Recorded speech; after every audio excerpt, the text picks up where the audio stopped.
수빈 씨, 오늘 그 자리 정말 나가요? 나가야지. 무서울 거야. 수빈은 잠깐 웃어 보이려다가 끝내 웃지 못했어요. 박성재의 차 안 히터 바람이 따뜻하게 나오는데도 수빈의 손끝은 차가웠습니다. 수빈은 무릎 위에 올려둔 휴대폰을 몇 번이고 뒤집어 봤어요. 화면이 꺼져 있어도 방금 들어온 그 문장이 자꾸 눈앞에 남았습니다. 오늘 식사 자리 그 자리에서 끝납니다. 누가 보냈는지 번호도 없고 이름도 없었어요. 그런데 이상하게도 아는 사람이 보낸 말처럼 느껴졌습니다. 오늘을 정확히 알고 있다는 게 더 무서웠어요. 성재가 운전대를 잡은 손을 잠깐 풀고 수빈의 손등을 덮었습니다. 괜찮아. 오늘은 내가 곁에 있어. 수빈은 고개를 끄덕였지만 마음은 쉽게 내려앉지 않았습니다. 오빠. 응. 나 우리 집에는 아무 일 없는 척하고 들어갈 것 같아. 오빠한테만 이렇게 떨린다고 말하는 거야. 성재가 한 번 더 손에 힘을 주었습니다. 그럼 됐어. 집에서는 웃어도 돼. 근데 나한테는 숨기지 마. 수빈은 그 말이 고마우면서도 더 미안했어요. 지금 수빈의 머릿속에는 오늘 식사 자리보다 더 큰 일이 있었거든요. 이지여. 오빠. 수빈은 그 이름을 마음속으로만 불렀습니다. 소리로 내면 진짜가 될까 봐요. 병원 복도는 저녁이 될수록 조용해졌어요. 사람이 줄어서가 아니라 모두가 숨을 줄이는 것처럼 조용했습니다. 작은 발소리도 크게 들리는 밤이었죠. 이지혁은 침대에 누워 천장을 보고 있었습니다. 눈을 감았다 떴다, 숨을 들이쉬었다 내쉬었다. 그런데 숨을 깊게 들이쉬는 게 쉽지 않았어요. 가슴 한가운데가 조여오는 느낌이 자꾸 올라왔습니다. 의사가 차분하게 말했습니다. 지금 상태면 심장이식 외에는 근본 치료가 어렵습니다. 지혁은 고개만 끄덕였어요. 놀라지도 않았고 화도 내지 않았습니다.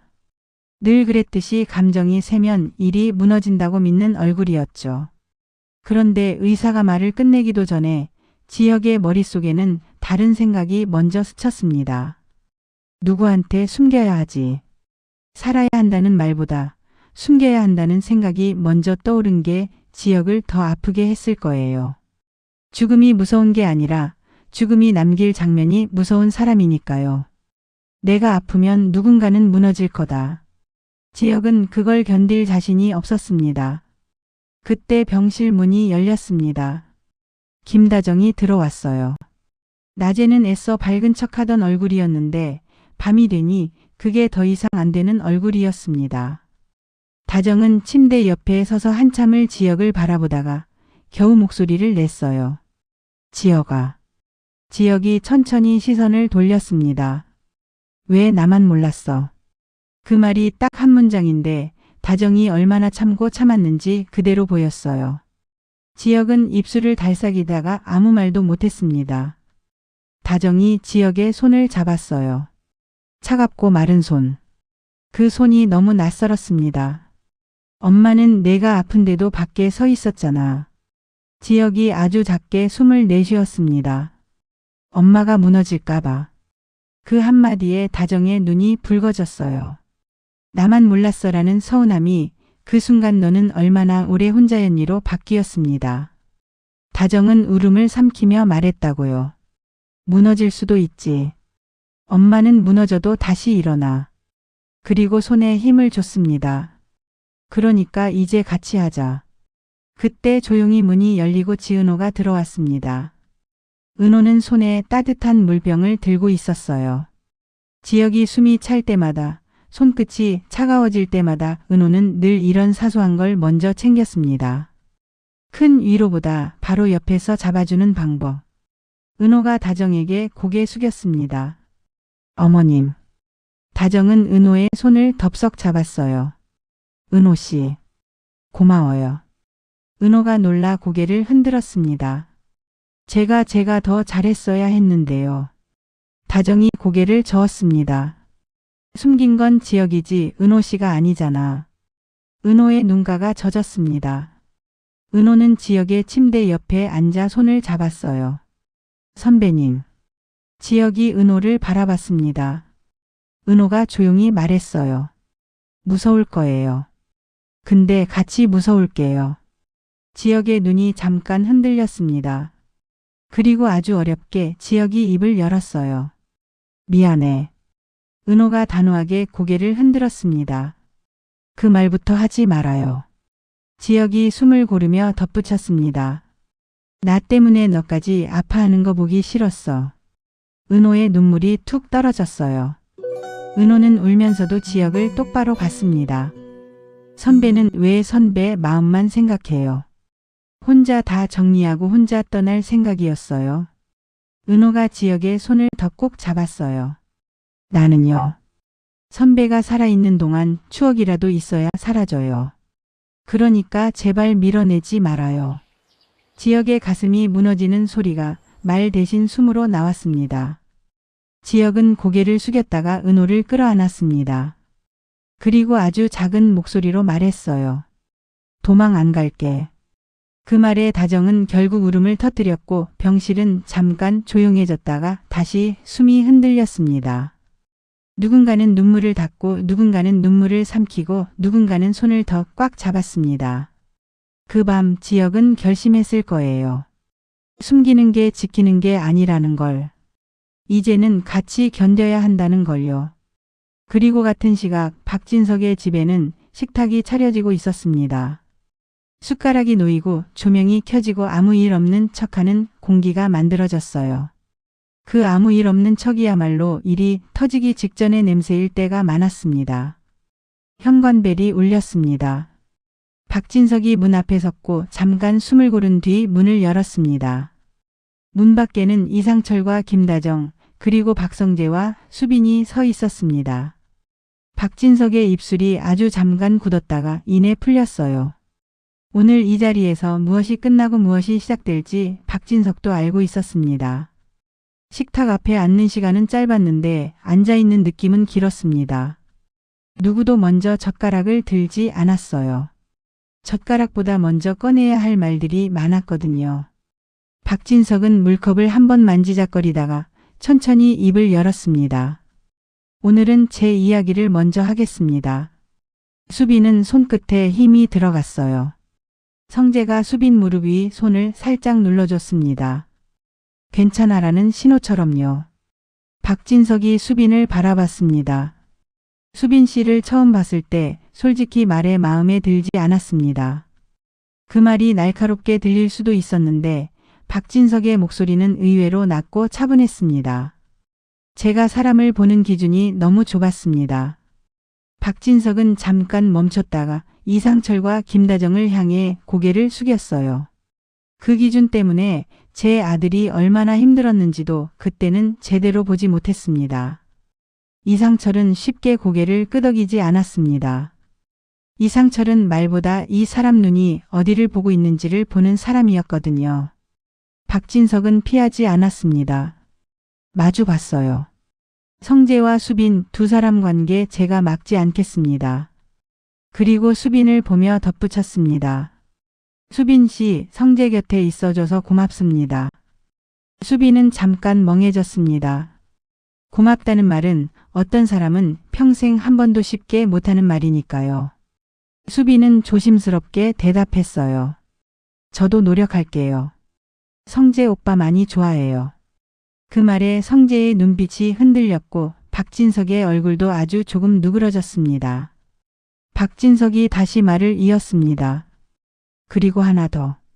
박진석은 숨을 길게 내쉬었어요. 저는 지금에서야 알았습니다. 고성이가 많은 걸 왜곡해 왔더군요. 김다정이 눈을 크게 떴습니다. 수빈도 숨을 삼켰어요. 이 집에서는 그 이름이 나오기만 해도 공기가 바뀌었습니다. 박진석은 단호하게 말했습니다. 수빈 씨네를 볼 것 없는 집안이라고 형편없는 말로 만들었더군요. 그게 제가 가장 부끄럽습니다. 수빈은 순간 울컥했지만 꾹 참았습니다. 여기서 울면 오히려 어른들이 더 힘들어질 것 같았거든요. 박진석은 수빈을 똑바로 보며 말을 보탰습니다. 저는 회사 이미지가 중요해서 수빈 씨를 부르는 게 아닙니다. 하지만 수빈 씨가 유튜버 크리에이터로 살아온 힘, 그리고 사람 마음을 움직이는 방식, 그건 분명 회사에도 도움이 될 겁니다. 박진석이 고개를 끄덕였어요. 홍보 쪽으로 정식으로 제안을 드리고 싶습니다. 부담이 된다면 천천히 생각해도 됩니다. 수빈은 그 말에서 이용이 아니라 인정을 먼저 느꼈습니다. 그리고 더 크게 느꼈던 건 박진석이 이제야 사람을 보려 한다는 사실이었어요. 그때였습니다. 비서가 아주 급한 얼굴로 안쪽으로 들어왔어요. 회장님 집 앞에 기자들이 모입니다. 식탁 위 공기가 딱 멈췄습니다. 박진석은 놀라지 않았습니다. 마치 이미 알고 있었던 것처럼요. 박진석이 조용히 물었습니다. 어떤 루머죠? 비서가 말을 삼켰습니다. 오늘 식사 자리 그리고 재단 관련 이야기까지 같이 엮어서 퍼지고 있습니다. 수빈의 머릿속에 그 익명 문자가 다시 울렸습니다. 그 자리에서 끝납니다. 박진석은 컵을 내려놓고 자리에서 일어섰습니다. 목소리가 커지지도 동작이 과하지도 않았는데 이상하게 공기가 정리되는 느낌이었어요. 성재. 네. 오늘은 여기서 흔들리면 너랑 수빈만 다친다. 박진석이 단호하게 말했습니다. 그러니까 오늘은 내가 막는다. 박진석은 비서를 바라봤습니다. 준비해둔 자료 지금 뿌리세요.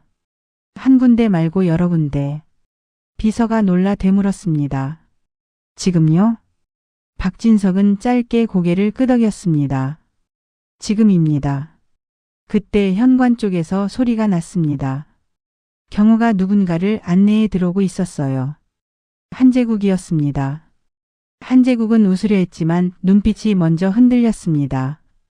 불려온 자리라는 걸 아는 얼굴이었죠. 회장님, 이런 자리인 줄 몰랐습니다.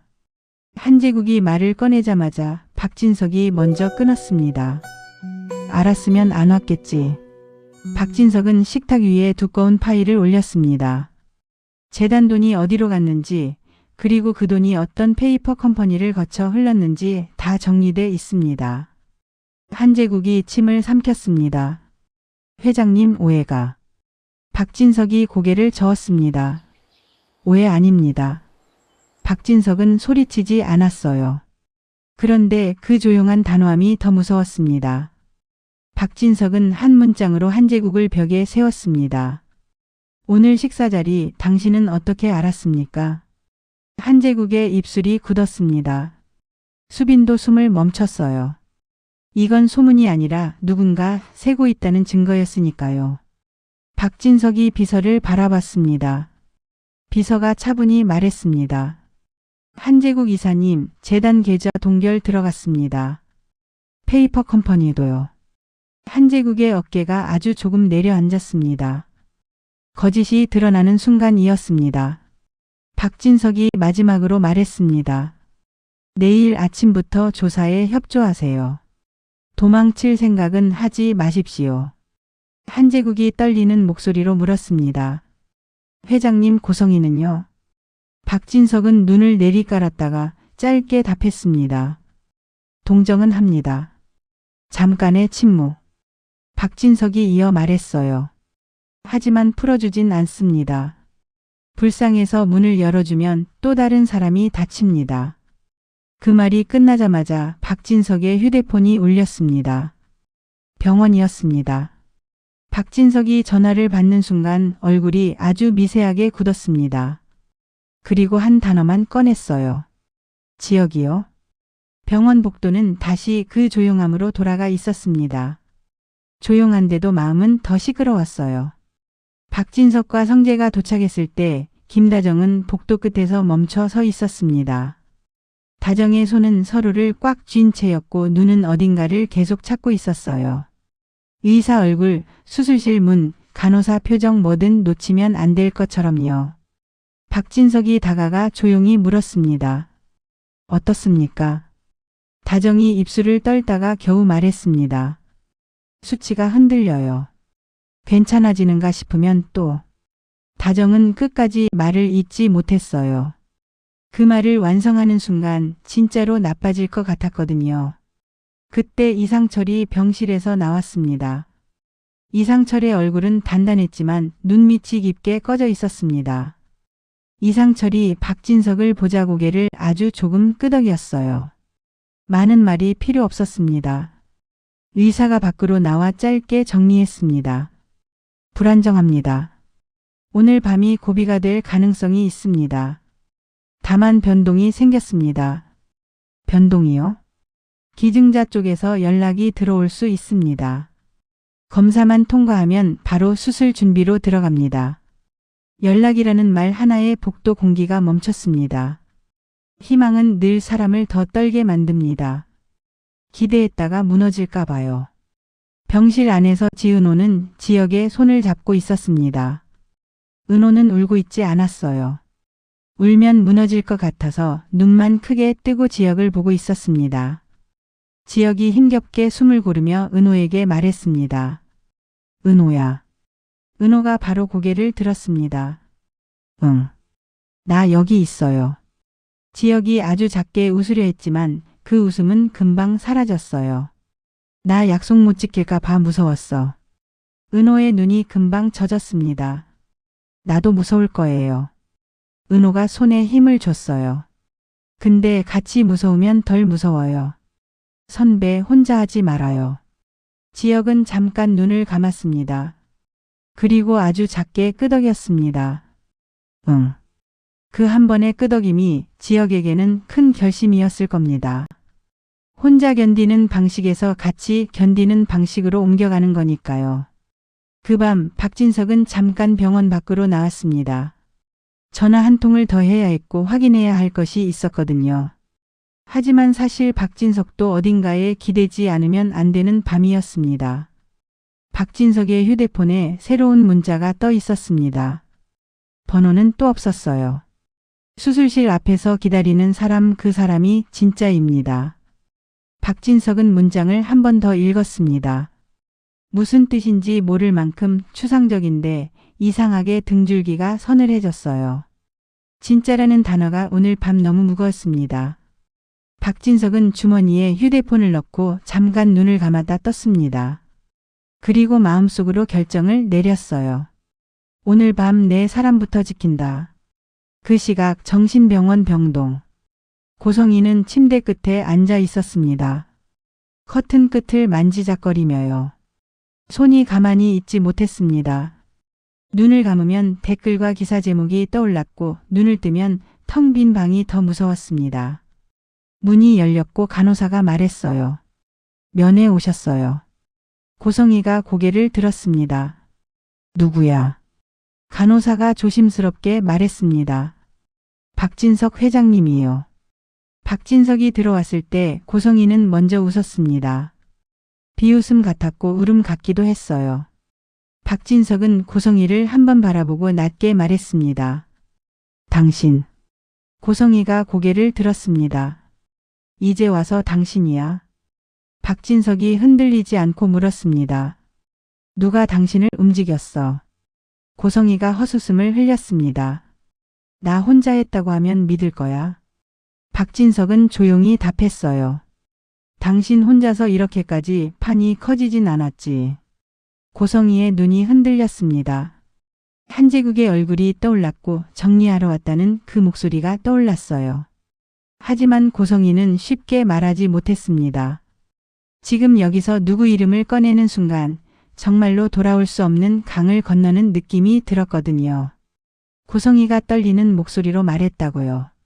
나도 무서웠어. 박진석이 한숨처럼 말을 이었습니다. 무서운 건 이해해. 고성이가 눈을 크게 떴어요. 박진석의 눈빛은 차가웠지만 그 안쪽에는 피로가 섞여 있었습니다. 근데 무섭다고 해서 다른 사람까지 다치게 하면 안 됐어. 박진석이 고개를 아주 조금 저었습니다. 난 그건 못 봐. 고성이의 눈에 눈물이 맺혔습니다. 그럼 난 어떻게 해? 박진석이 잠깐 멈췄다가 말했습니다. 당신 지금은 조용히 있어. 고성이가 이를 악물었어요. 나를 여기 가둬놓고 조용히 있으라고? 박진석이 단호하게 고개를 끄덕였습니다. 동정은 해. 하지만 풀어주진 않아. 왜? 불쌍해서 문을 열어주면 또 누군가 다친다. 난 그걸 너무 늦게 배웠어. 박진석은 더 오래 머물지 않았습니다. 나가면서 마지막으로 말했어요. 기억나는 대로 정리해둬. 누가 시작했는지, 누가 끝까지 밀었는지. 문이 닫히고 고성이는 침대 끝에 주저앉았습니다. 정리라는 단어가 고성이에게는 버림처럼 들렸습니다. 다시 병원. 의사가 뛰어나왔습니다. 연락 왔습니다. 그 말 한마디에 김다정의 무릎이 풀렸어요. 이상철은 다정의 팔을 단단히 잡았습니다. 넘어지지 않게요. 기증자 조건 맞습니다. 교차 검사도 통과 가능성이 높습니다. 지금 바로 수술 준비 들어가야 합니다. 지은호가 지역의 손을 꽉 잡았습니다. 선배님 들었죠? 지역이 힘겹게 눈을 깜빡이고 아주 작게 끄덕였습니다. 은호가 목소리를 떨며 속삭였습니다. 선배 살아남아야 해요. 지역은 산소 마스크 너머로 아주 희미하게 웃어 보이려 했어요. 응, 살아볼게. 침대가 수술실로 들어가려는 순간 은호의 손끝이 떨어졌습니다. 그 짧은 순간에 은호의 눈물이 툭 떨어졌어요. 하지만 은호는 무너지지 않았습니다. 무너지면 지역이 더 무서울 거라는 걸 아니까요. 수술실 문이 닫혔고 복도는 다시 조용해졌습니다. 조용한데 사람들 심장만 크게 울렸습니다. 그때 박진석의 휴대폰이 다시 진동했습니다. 또 번호 없는 메시지. 오늘 밤 당신이 선택해야 합니다. 박진석은 화면을 한번 보고 천천히 주머니에 넣었습니다. 그리고 수술실 문을 바라보며 아주 낮게 말했어요. 선택은 내가 한다. 그 순간 수술실 앞 유리창 너머로 누군가의 그림자가 잠깐 스쳤습니다. 하얀 가운도 간호복도 아닌 어딘가 낯선 실루엣. 박진석의 눈이 그 방향으로 천천히 돌아갔습니다. 오늘 밤은 수술만으로 끝나지 않을 거라는 예감이 들었어요. 그런데도 박진석은 한 걸음도 물러서지 않았습니다. 지금은 뒤를 볼 시간이 없었습니다. 수술실 문 앞에는 지켜야 할 사람이 있었으니까요. 수술실 앞 복도는 그대로였어요. 사람들 발소리도 기계 알림음도 줄어든 밤. 그런데 이상하게 더 크게 들리는 게 있었습니다. 숨소리였어요. 참으려고 할수록 더 거칠어지는 숨. 울음을 삼키려 할수록 더 떨리는 후. 김다정은 벽에 등을 기대고 앉아 있었습니다. 손가락은 끝없이 꼼지락거렸어요. 무의식적으로 손톱을 뜯으려다 멈추고 멈추려다 다시 손끝이 움직였습니다. 이상철은 그 옆에 서 있었습니다. 앉지 않았어요. 앉으면 무너질 것 같아서 서서 버티는 아니 견디는 쪽을 택한 얼굴이었습니다. 박성재는 수빈을 복도 끝 의자에 앉혀두고 조용히 물을 사왔습니다. 수빈아, 물 좀 마셔. 수빈은 물병을 받았지만 마시지 못했어요. 목이 마른 게 아니라 목이 막힌 느낌이었습니다. 수빈은 물병을 두 손으로 감싸쥐고 있다가 아주 작게 성재를 불렀어요. 오빠. 응. 우리 오빠 진짜 괜찮아질까? 성재는 바로 대답하지 못했습니다. 괜찮아질 거라는 말이 가벼운 위로가 될까봐 지금은 그게 더 무서웠거든요. 성재는 대신 수빈의 손등을 다시 덮었습니다. 지금은 우리가 할 수 있는 걸 하자. 수빈이 고개를 들었습니다. 할 수 있는 거? 성재는 고개를 끄덕였습니다. 옆에 있어주는 거. 끝까지. 수빈은 그 말에 고개를 끄덕이면서도 마음 한쪽이 더 불안해졌습니다.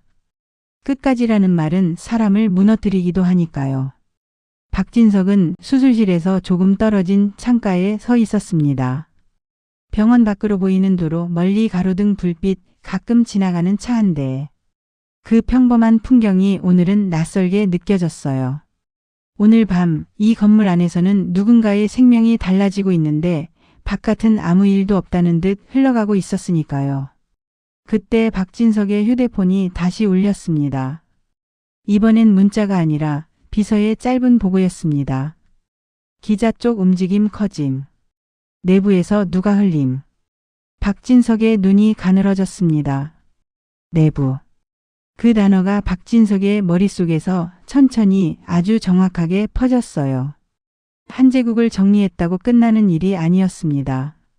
이미 누군가는 다른 출구를 찾아 움직이고 있었고 그 누군가는 아주 가까운 곳에 있다는 뜻이었어요. 박진석은 천천히 비서에게 전화를 걸었습니다. 지금부터는 명단을 바꿔. 병원 출입 가능한 사람 다시. 비서가 숨을 삼키며 답했습니다. 네, 회장님. 혹시 경찰 쪽도 연결할까요? 박진석은 잠깐 멈추고 말했습니다. 경찰은 아직. 그리고 아주 낮게 덧붙였어요. 먼저 안에서 잡는다. 박진석이 전화를 끊고 돌아서는 순간 누군가가 그의 앞을 막았습니다. 익숙한 얼굴이었어요. 최지환 이사였습니다.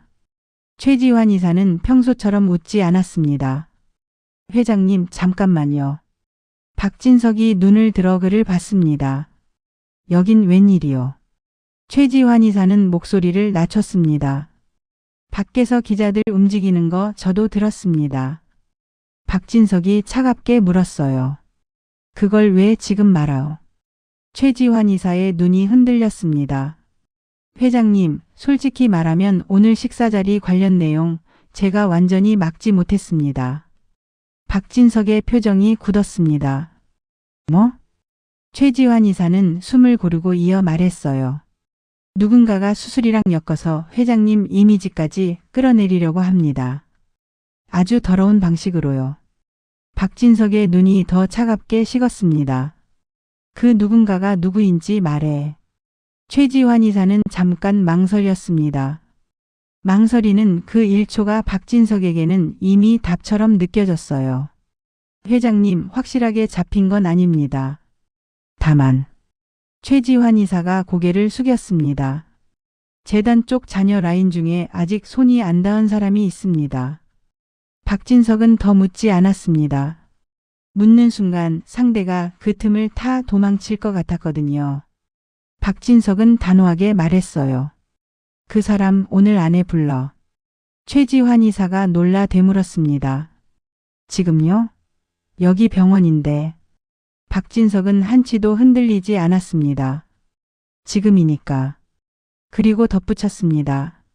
내가 오늘은 한 번에 정리한다. 그 말에는 분노보다 피로가 더 섞여 있었습니다. 이제 그만이라는 피로. 사람을 이용하고 가족을 흔들고 병원까지 끌고 오는 판을 더는 보고 싶지 않은 사람의 목소리였어요. 그때 수술실 앞에서 갑자기 소란이 났습니다. 간호사가 급히 걸어 나오며 보호자들을 찾았습니다. 보호자분 잠시만요. 이상철이 바로 다가갔습니다. 무슨 일입니까? 간호사는 급하게 설명했어요. 수술 진행 중인데 공여자 쪽 관련해서 확인할 게 생겼습니다. 서류가 하나 더 필요합니다. 보호자 확인이 필요해요. 김다정이 벌떡 일어섰습니다. 뭐가요? 뭐가 더 필요해요? 간호사는 당황한 얼굴로 말을 골랐습니다. 공여자 가족이 외부 노출을 극도로 꺼립니다. 병원에서 보호 절차를 강화했어요. 혹시라도 정보가 새면. 그 말이 끝나기도 전에 박진석의 눈이 날카롭게 변했습니다. 정보가 새면. 방금 비서가 말한 그 내부 유출이 떠올랐어요. 박진석은 한 걸음 앞으로 나섰습니다. 그 서류 내가 보겠소. 간호사가 순간 멈칫했습니다. 회장님 보호자 확인이. 박진석이 낮게 말했어요. 내가 확인하겠다는 게 아니라 어디서 새는지 확인하겠다는 겁니다. 이상철이 박진석을 바라봤습니다. 아직은 경계가 남아있는 눈빛이었지만 오늘 밤만큼은 박진석의 단호함이 허세가 아니라 방패처럼 보였어요. 회장님 그럼. 이상철이 말을 잇기도 전에 복도 끝에서 누군가가 빠르게 다가왔습니다. 병원 행정팀 직원이었어요. 숨이 가빴습니다. 여기 계셨네요. 죄송합니다. 방금 수술실 앞에서 이상한 사람이 돌아다닌다는 신고가 들어왔습니다. 박진석의 눈이 가늘어졌습니다. 이상한 사람. 직원이 고개를 끄덕였습니다. 환자 보호자라고 주장하는데 명단에는 없습니다. 그런데도 계속 근처를 서성입니다. 그 말이 끝나자마자 박진석의 휴대폰에 떠올랐던 문장이 다시 떠올랐어요. 수술실 앞에서 기다리는 사람, 그 사람이 진짜입니다. 박진석은 천천히 숨을 들이쉬었습니다. 그리고 아주 짧게 말했어요. 그 사람 지금 어디 있어? 직원이 손짓했습니다. 저쪽 계단 쪽에. 박진석이 그 방향으로 걸음을 옮기려는 순간 성재가 막아섰습니다. 아버지, 제가 갈게요. 박진석이 성재를 바라봤습니다. 성재의 얼굴은 겁먹은 얼굴이 아니었어요. 오늘은 내가라는 얼굴이었습니다. 박진석은 잠깐 망설이다가 고개를 끄덕였어요. 조심해. 성재가 짧게 답했습니다. 네. 성재가 계단 쪽으로 달려가고 박진석은 수술실 문을 다시 바라봤습니다. 문 너머에서 지역의 심장이 지금도 버티고 있는 게 아니라 필사적으로 견디고 있다는 걸 알 것 같았습니다. 그리고 박진석은 마음속으로 다시 한번 결심했어요. 오늘 밤은 한 번에 끝낸다. 수술도 유출도 그리고 그 이상한 사람의 정체까지. 복도 끝에서 성재의 발소리가 점점 멀어졌습니다. 그때 수술실 안쪽에서 기계 알림음이 짧게 울렸어요. 짧았지만 모두의 심장을 멎게 하는 소리였습니다. 김다정이 입을 막았고 지은호는 손끝이 하얗게 질렸습니다. 이상철은 두 눈을 감았다 떴습니다. 박진석도 그 소리를 들으며 한 박자 늦게 숨을 내쉬었어요. 그리고 문 너머로 들리지 않는 목소리로 아주 낮게 말했습니다. 지어가 살아. 선배 힘내요. 지은호는 눈을 감고 입술을 움직였습니다. 미소를 띠고 서로를 바라보던 때를 떠올리며 수술실을 바라봅니다. 모두가 수술실을 향해 간절한 소망을 가지고 서 있었습니다. 끝까지 시청해 주셔서 감사합니다. 화사한 날들의 가족들이 행복해지는 그날까지 시청자분들과 함께 응원합니다. 구독, 좋아요로 함께 하여 주시기를 부탁드립니다.